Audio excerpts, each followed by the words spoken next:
റൈസിന്റെ വില 20% കുറഞ്ഞപ്പോൾ 450 രൂപയ്ക്ക് 12 കിലോ കൂടുതൽ വാങ്ങാൻ പറ്റിയെന്നാണ് ക്വസ്റ്റ്യൻ പറയുന്നത്. അതായത് നമുക്കിവിടെ price inversely proportional to consumption ആണെന്ന് നമുക്ക് അറിയണം. അങ്ങനെയാണെങ്കിൽ 20% ഇവിടെ പ്രൈസ് കുറഞ്ഞത്. 20% ഈക്വൽ ഫ്രാക്ഷൻ എന്ന് പറയുന്നത് 1/5 ആണ്. നമ്മൾ പെർസെന്റേജ് ഫ്രാക്ഷൻ ടേബിളിൽ ഡിസ്കസ് ചെയ്തിട്ടുള്ളതാണ്. സോ 1/5 ഓൾഡ് പ്രൈസും ന്യൂ പ്രൈസും.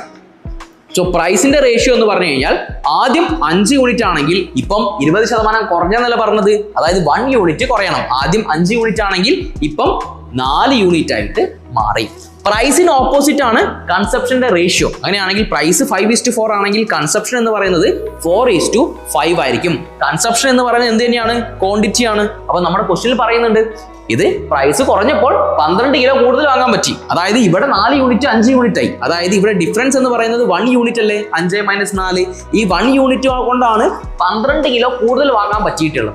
അങ്ങനെയാണെങ്കിൽ ആദ്യം 4 യൂണിറ്റ് എന്ന് പറയുമ്പോൾ 12 × 4 48ഉം 5 × 12 ഇപ്പോഴത്തത് 60 കിലോയും വാങ്ങാൻ പറ്റും. എത്ര രൂപയ്ക്കാണ്?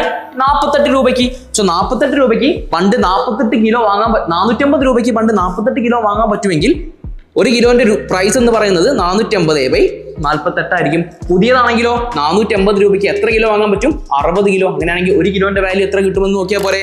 ഇവിടെ ആണെങ്കിൽ കട്ട് ചെയ്ത് കഴിഞ്ഞാൽ 10 ടൈംസ്, ഇവിടെ ആണെങ്കിൽ കട്ട് ചെയ്ത് കഴിഞ്ഞാൽ 8. സോ നമ്മുടെ ചോദ്യം പഴയ പ്രൈസ് എത്രയാണെന്നുള്ളതാണ്. പഴയതാണെങ്കിൽ 10 രൂപ, പുതിയതാണെങ്കിൽ 20% കുറഞ്ഞു കഴിഞ്ഞാൽ